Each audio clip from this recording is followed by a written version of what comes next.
नमस्कार, देवभूमि लाइव में आप सभी का स्वागत है और मैं हूं आपके साथ आयुष चित्रांश। आगामी 30 जून को पुष्कर सिंह धामी सरकार 2.0 का 100 दिन का कार्यकाल पूरा होने वाला है और 23 मार्च को जब मुख्यमंत्री धामी ने शपथ ली तो शपथ के साथ ही बीजेपी संगठन और सरकार ने 100 दिन का टारगेट भी तय किया था। अब सरकार के कामकाज का रिपोर्ट कार्ड भी चेक किए जाने का समय नजदीक आ चुका है। इसमें कैबिनेट मंत्री पूरी शिद्दत के साथ ये रिपोर्ट तैयार करने में लगे हुए हैं।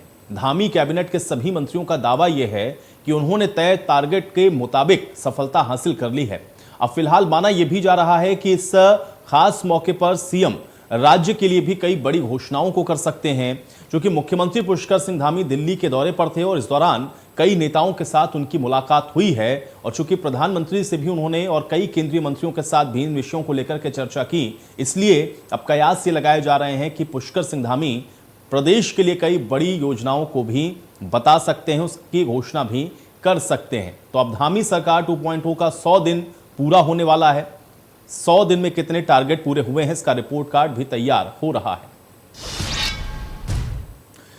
तो वहीं इसको लेकर गदरपुर से विधायक और पूर्व शिक्षा मंत्री अरविंद पांडे ने कहा कि 100 दिन के कार्यकाल के दौरान सीएम धामी सरकार ने कई बड़े निर्णय लिए हैं। तो फिर वहीं विपक्षी दल कांग्रेस के प्रदेश अध्यक्ष करण महारा ने धामी सरकार के 100 दिन पर जमकर हमला बोला है। क्या कुछ कहा गया पक्ष और विपक्ष की तरफ से, सुनिए।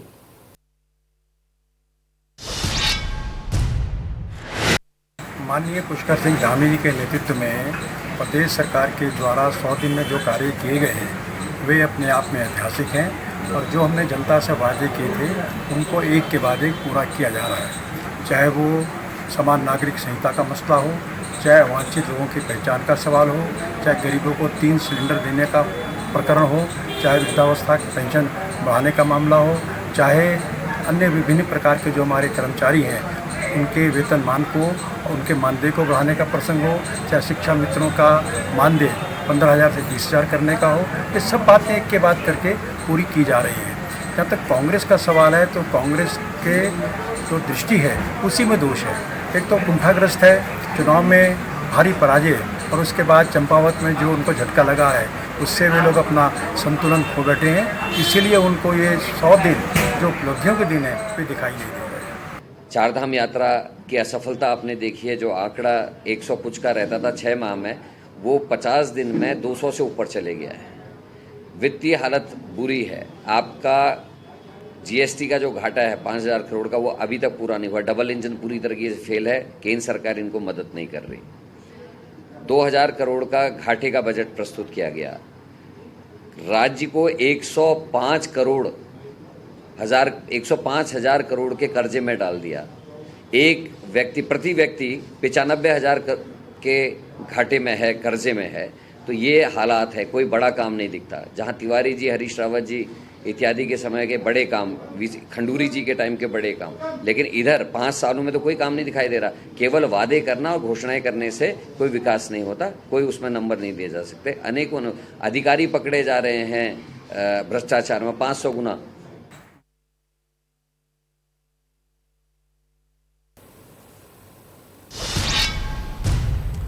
तो धामी सरकार के 100 दिन पूरे होने वाले हैं और आइए अब आपको ग्राफिक के जरिए दिखाते हैं सीएम धामी के अब तक के कामकाज को।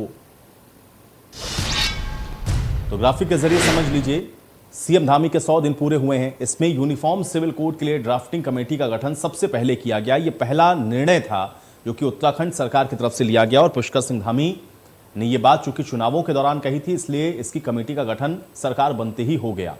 चारधाम यात्रा में सरकार ने बेहतर प्रबंधन किया है, यह दावा सरकार की तरफ से किया जा रहा है। हालांकि इसी को लेकर के आप देख रहे हैं कि कांग्रेस यानी कि विपक्ष की तरफ से सवाल भी हैं। फिर भ्रष्ट अफसर और अधिकारियों के खिलाफ कार्रवाई की गई है। अभी भी आपने देखा कि किस तरह से आईएएस अधिकारी को लेकर के भी जो कार्रवाई है वो की गई और अब और भी आगे जो भ्रष्ट अधिकारी उन पर भी कार्रवाई की बात कही जा रही है।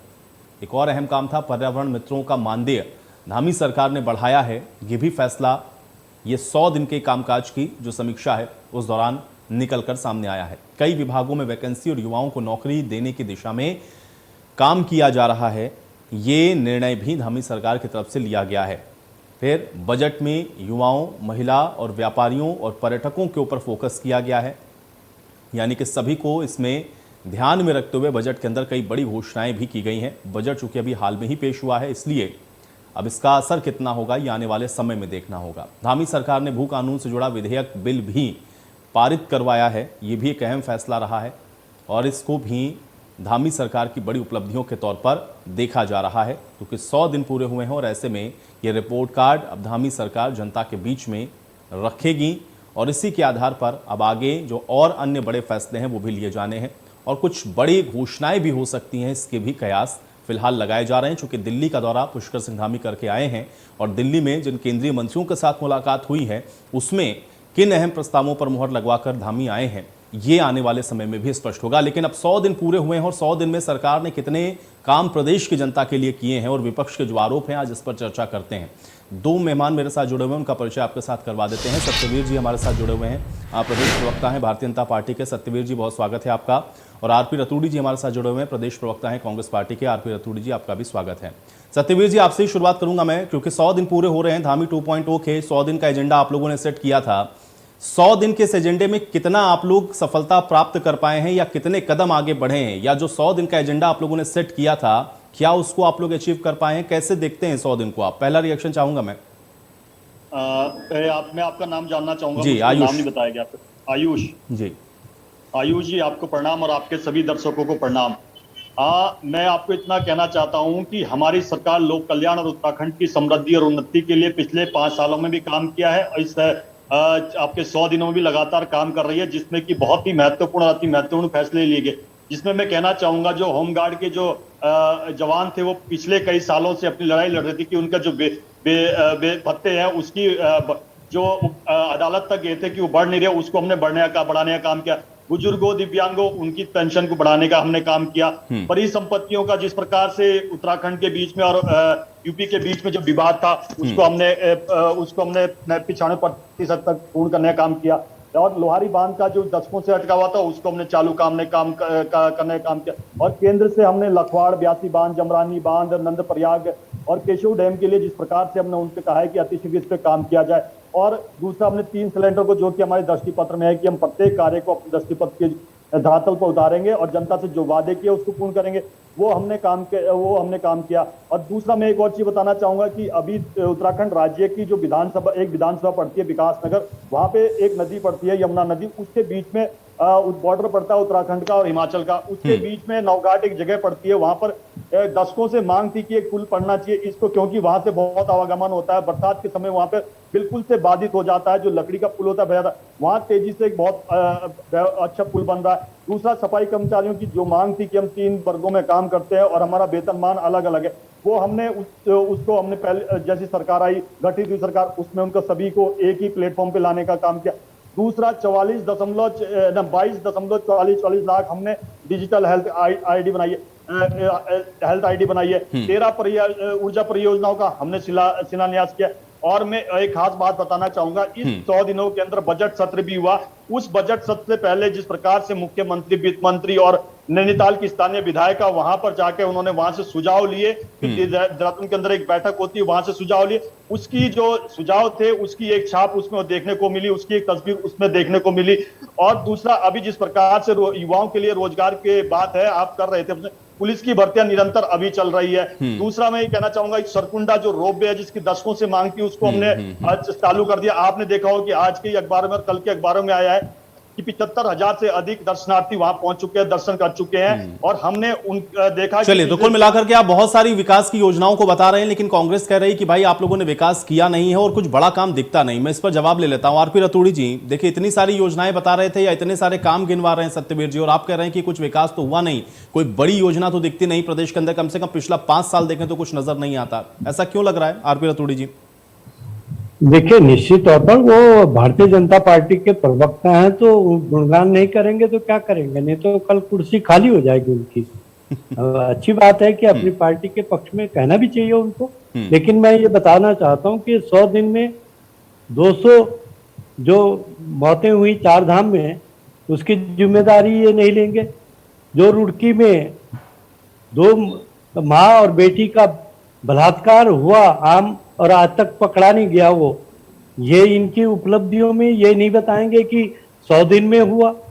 जो 100 दिन में सहकारिता का घोटाला पकड़ा गया और आज तक उसमें कोई कार्रवाई नहीं हुई, ये उपलब्धि नहीं बताएंगे। जो हमारे युवा सड़कों पर आंदोलन कर रहे हैं, ये उपलब्धियों में गिना रहे हैं, लेकिन उन युवाओं को नहीं दिखाएंगे। जो कभी सचिवालय का घेराव कर रहे हैं तो कभी राजभवन का घेराव कर रहे हैं, उनको नहीं दिखाएंगे। जो स्वास्थ्य की और शिक्षा की जो बदहाली है उसको ये नहीं दिखाएंगे। ये निश्चित तौर पर अपनी उपलब्धियां कहेंगे और हमारे माननीय मुख्यमंत्री जी को गिड़गिड़ाना पड़ रहा है केंद्र पे कि हमारी जो जीएसटी का प्रतिपूर्ति है उसे आप दीजिए महाराज। 30 तारीख अब जून को समाप्त हो रहा, गिड़गिड़ाना पड़ रहा। डबल इंजन एक उधर जा रहा, एक उधर जा रहा, एक में तेल ही नहीं है। वो डबल इंजन 2017 में आदरणीय मोदी साहब ने कहा, वो आज तक स्टार्ट नहीं हुआ। ये गुणगान करते रहे। पलायन आयोग की बात कर रहे हैं, पलायन रोका। अरे आपका तो पलायन आयोग ही पलायन कर गया, तो पलायन आयोग क्या वो देगा कि उत्तराखंड के उद्योगों के लिए? जरा बताएं कि कितने बच्चों को इन 100 दिनों में रोजगार की बात की। अरे भाई, कहने में और करने में जहां हमारे माननीय प्रधानमंत्री जी अगर हमको ग्रीन बोनस दे देते, हमको जो हमारा जीएसटी का जो घाटा है, अरे हम आज कर्ज में पूरा प्रदेश डूब गया। अब ये 95 लाख करोड़ के नजदीक पहुंच रहे हैं। तो जरा बताएं कि चलिए, आप कह रहे हैं कि डबल इंजन सरकार काम नहीं कर रही और एक इंजन में तो तेल ही नहीं है। सत्यवीर जी, आप कह रहे हैं कि भाई देखिए इतना काम हुआ और आप तो बताएंगे, नहीं बताएंगे तो आपकी भी कुर्सी चली जाएगी। लेकिन जो बात आरपी रतूड़ी जी कह रहे हैं, इसका जवाब है क्या आपके पास? आयुष जी, मैं आपके जवाब दूंगा। पहले मैं कांग्रेस का जवाब दे दूं। कांग्रेस की स्थिति यह है, आपने उनके प्रदेश अध्यक्ष की बाइट चलाई। उनकी स्थिति यह है कि उनके सारे विधायक आज तक तो उनसे मिले नहीं। वो 10 जनपद पर जाके बैठे हैं, जिनका की कर्तव्य बनता था कि वहां यहाँ की जनता ने उनको चुना है, वो यहाँ पर अपनी आवाज को उठाए और जिस प्रकार से यहाँ उत्तराखंड को आगे बढ़ाना ये हमारी सरकार बढ़ा रही है निरंतर, उसमें सहयोग करें। मगर उनकी पीड़ा यही है कि उनके पास नहीं आ रहे हैं, तो उसकी पीड़ा वो कैमरे पे आके बता देते। दूसरा मैं कहना चाहूंगा कि अभी धरने प्रदर्शन की बात कर रहे थे, वो सबको पता है जब कोर्ट और ईडी अपना न्यायपूर्ण कार्य कर रही है, आज कोर्ट के माध्यम से सीबीआई को पिंजरे का तोता नहीं बोला जाता है। और अभी आपने देखा होगा 25 तारीख अभी गई है, किस प्रकार से एक तानाशाही प्रधानमंत्री, हिटलरशाही प्रधानमंत्री ने इस 21 महीने तक यहाँ पर पूरे देश में एक आपातकाल लगा दिया था। और किस प्रकार से मीडिया से लेके तमाम वो स्वतंत्रता सेनानी से लेके तमाम वो राजनीतिक दल, सामाजिक संगठनों किस प्रकार से कुचला गया, किस प्रकार से हजारों युवकों ने अपने माताओं को खोया, पिताओं को खोया। वो आज बात लोकतंत्र की करते हैं। दूसरा मैं कहना चाहता हूँ, 8% तो अभी भी इनका वोट है। अभी 8% का मतलब तो थोड़ा बहुत अभी इनकी चल रही है सांसें। अभी आपने चुनाव, ये 2 चुनाव में उत्तराखंड की बात करूंगा, अभी 2 चुनाव है। हमारी 100 दिन की टेस्टिंग हुई है। फुल टेस्टिंग हमारी तब होगी जब हमारा 5 साल होगा। हम 100 दिनों के अंदर जिस प्रकार से कार्य किए, चंपावत में भी मोहर लगाई, गोपेश्वर में मोहर लगाई, और कल परसों ही जिस प्रकार से लोकसभा की हमने 2 सीटें जीती है। त्रिपुरा में कितना चल रहा, हम हर राज्य में काम कर रहे हैं। दूसरा मैं आपको एक और चीज बताना चाहूंगा, आज के ही अखबारों में छपा हुआ है आयुष जी, 2.5 करोड़ पैसा रिलीज हुआ है 2 महीने का। वात्सल्य के जितने भी बच्चे हैं जिनका भरण पोषण हमारी सरकार कर रही है, और उनको और दूसरा 3,000 पर मंथ दे रही है। दूसरा मैं ये कहना चाहूंगा, अभी स्वास्थ्य मंत्री जी ने बोला है जितने भी अनाथ बच्चे हैं उनकी आयुष्मान आईडी बनेगी और उनके स्वास्थ्य का पूरा ध्यान हमारी सरकार रहेगी। हमारा प्रत्येक मंत्री, प्रत्येक विभाग, प्रत्येक विधायक अपने कार्यों में लगा हुआ है। और मैं कहना चाहूंगा कि जिस प्रकार से हमारी सरकार ने यहाँ के लिए काम किया है, डबल इंजन ने जिस प्रकार से काम किया है, आप देख रहे होंगे कि 4 धाम यात्रा में आज तक इतना यात्री 2 महीनों में नहीं आया। रिकॉर्ड ये करोड़ यात्री, 24 लाख। अभी तो आगे भी 4 धाम की यात्रा चलनी है। हम उत्तराखंड के लिए जो भी काम करना है निरंतर करते रहेंगे और हमें किसी की चिंता नहीं है। जिसको हमारा साथ देना है उत्तराखंड के विकास में, उसको हम साथ लेकर चलेंगे। और जब गेहूं का सीजन था तब कैबिनेट बैठक आई थी, तो वहां पर भी मूल्य की वृद्धि की गई। दूध और मत्स्य विभाग के लिए और मधुग्राम बनाने की जो हमने योजना लाई है, उस पर तमाम कार्य कर रहे हैं। पर्यटन की दृष्टि से जिस प्रकार, ठीक है, लेकिन सत्यवीर जी देखिए, ये योजनाएं तो आप लोगों को बनानी ही है और इसको एग्जीक्यूट ही करना है, जो कि जनता ने आपको इसीलिए चुन करके भेजा है। लेकिन जो सवाल विपक्ष के तौर पर जो पार्टी की तरफ से उठाया जा रहा है वो भी बड़ा वैलिड है। एक तो फंड की कमी है, ये सब लोग लगातार कह रहे हैं। जो योजनाएं आप लोग बना रहे हैं उसके लिए पैसा चाहिए होगा। केंद्र के पास आप लोग इसलिए जा रहे हैं कि आपको पैसे की दरकार है, और अगर वो पैसा समय पर मिलेगा नहीं तो ये योजनाएं कैसे एग्जीक्यूट कर पाएंगे? यही सवाल तो आरपी रतूड़ी जी ने उठाया कि भाई आप तो गए वहां पे मांगने के लिए, अब बताइए आपके हिस्से का ही पैसा आपको नहीं मिल पा रहा, फिर डबल इंजन की सरकार का फायदा क्या है? आयुष जी, मैं आपको एक बात कहना चाहूंगा। जब हमने 4 धाम का यहाँ विजन दिया था उत्तराखंड को, और ऋषिकेश कर्णप्रयाग रेलवे लाइन का विजन दिया था, तब भी इसी प्रकार के प्रश्न उठ रहे थे। आप आज देख लीजिए ऑल वेदर रोड किस प्रकार की बनी हो, चाहे कुमाऊं में बनी हो, चाहे गढ़वाल में बनी हो, और किस प्रकार से वाई सब कर रहे हैं, चाहे देश का नागरिक हो चाहे बाहर का नागरिक हो। ऋषिकेश कर्णप्रयाग, कभी पहाड़ का नागरिक ये नहीं सोच सकता था कि मेरे यहाँ भी ट्रेन होगी। जब वो पहाड़ से उतरता था वो आके यही देखता था कि ट्रेन किस प्रकार से चलती है। आज वो सपना साकार हो रहा है। हमने 5 साल पहले सोचा था कि किस प्रकार से इस राज्य को आगे ले जाया जाए, जो यहाँ पर जो दिक्कतें हैं उसको कैसे एड्रेस किया जाए। हमने तमाम उन चीजों को एड्रेस किया है। और मैं और ये कहना चाहूंगा, अभी मुख्यमंत्री जी जिस प्रकार से केंद्र में गए और उन्होंने अपनी बात प्रधानमंत्री से लेकर गृह मंत्री से तमाम मंत्रियों तक रखी, जिस प्रकार से उन्होंने कहा कि जब टिहरी डैम का निर्माण हुआ था और वो यूपी का पुनर्गठन हुआ था, उसके बाद जो 25% उनको मिलता है, वो 25% का निवेश हमने किया था, वो हमको मिलना चाहिए। तो चलिए सत्यवीर जी, लेकिन जीएसटी का बकाया मिल रहा है कि नहीं मिल रहा है? प्रदेश की जनता ये जानना चाहती है। मैं आपको कहना चाहूंगा कि मोदी जी, प्रधानमंत्री मोदी जी के सामने उन्होंने अपनी बात स्पष्टता से रखी है, और कुछ दिनों में ये सब चीजें क्लियर हो जाएगी और मीडिया से कोई छुपा नहीं रहता। और सभी, चलिए आरपी रतूड़ी जी, देखिए अब विरोध करने के लिए सिर्फ विरोध करना है, या फिर आप भी कांग्रेस पार्टी के प्रवक्ता हैं, अगर आप विरोध नहीं करेंगे तो फिर पक्ष में आप कैसे बोलेंगे? आपकी कुर्सी भी जा सकती है। क्या इसलिए सिर्फ विरोध कर रहे हैं या वाकई में कुछ नजर नहीं आता? नहीं आयुष जी, मैंने तो तथ्य रखे हैं। मैं तो विरोध की बात ही नहीं कर रहा हूँ। ये अच्छा काम करेंगे तो हम ताली बजाएंगे, गुणगान करेंगे इनका, और वाकई करें ना, हमें कहाँ दिक्कत है। आप ग्रीन बोनस हमको नहीं देंगे, एनजीटी की मार रहेगी। आप हमको जीएसटी का प्रतिपूर्ति नहीं करेंगे, हम भिखारी की तरह आपके यहाँ खड़े रहेंगे। जब डबल इंजन की बात है तो यहाँ से तो केवल एक खबर जानी चाहिए बड़े इंजन तक कि इस प्रदेश में ये दिक्कत है, तो बड़े इंजन को बड़ा दिल दिखा करके तत्काल इस छोटे प्रदेश को, जिसे आदरणीय मोदी कहते हैं कि मेरा उत्तराखंड तो मुझे केदार बाबा का बड़ा आशीर्वाद है, तो उस आशीर्वाद पे आखिर हमको अपने अधिकारों के लिए गिड़गिड़ाना क्यों पड़ रहा?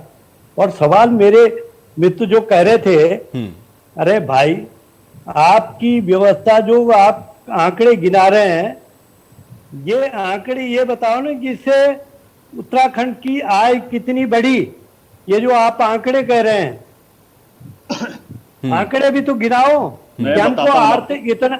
अरे भाई बीच में मत बोलो, जब बारी आएगी तब बोलना, जब प्रश्न आयुष जी करेंगे। ठीक है, कंप्लीट करें। आयुष जी जब आपसे प्रश्न करेंगे तब बोलना, धैर्य रखो। अभी तो कांग्रेस पर आरोप लगाने के बजाय, अरे जब जनता ने आपको इतना बड़ा मैंडेट दे दिया, इतना समर्थन दे दिया, तो अपनी जिम्मेदारी की बात करो। आप कब तक रोना रहोगे कांग्रेस का?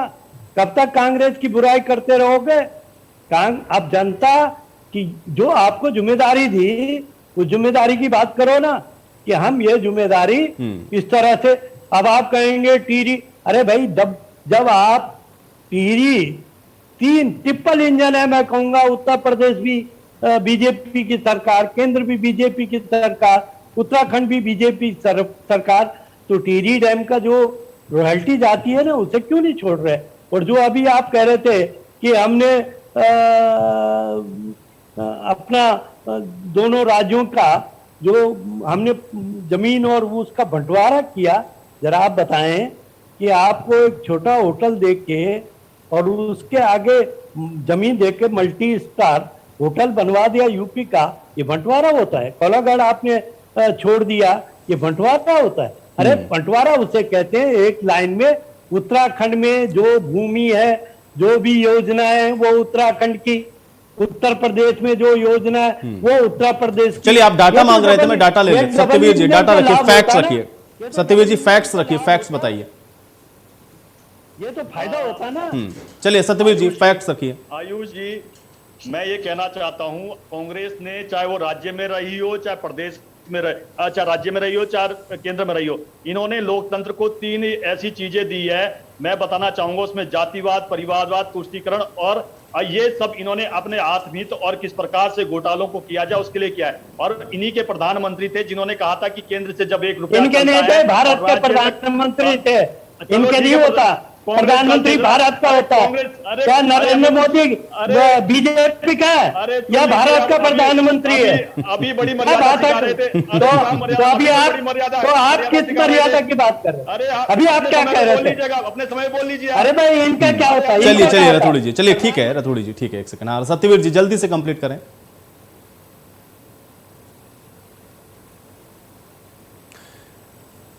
तो चलिए बहुत शुक्रिया आप सभी लोगों का हमारे साथ जुड़ने के लिए, और इसी के साथ देवभूमि लाइव में मेरे साथ फिलहाल इतना ही।